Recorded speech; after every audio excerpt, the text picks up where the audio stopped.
Magandang araw sa inyong lahat at welcome sa aking channel. Inamin ng primetime actor na si Coco Martin na unti-unti na siyang sumasaya ngayon dahil patuloy pa rin ang pagtakbo ng ABS-CBN sa kabila ng mga hamong kinakaharap nito sa kawalan ng prangkisa.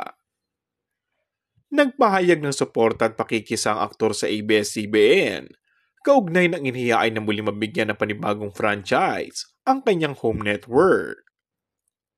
Ayon kay Coco, isa lamang siya sa napakaraming tao at pamilya na nabigyan ng oportunidad upang magkaroon ng maayos na pamumuhay. Kaya napakalaking bagay kung muling maibabalik sa ere. Ibig sabihin daw, ay muling makakabalik ang mga nawalan noon ng trabaho.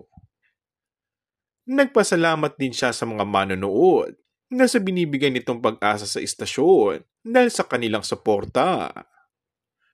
Dagdag pa ni Coco, saksi siya kung gaano kabuti ang hangarin ng ABS-CBN upang makatulong sa lahat ng mga Pilipino. Maaalalang isa lamang si Coco sa ilang kapamilya stars na nakiisa at nanindigan para sa franchise noon ng ABS-CBN.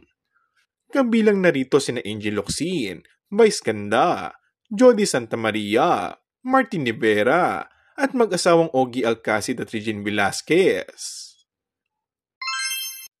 And that's all for our today's video. Kung bago ka lang sa aking channel ay mag-subscribe at pindutin na rin ang notification bell. Maraming salamat!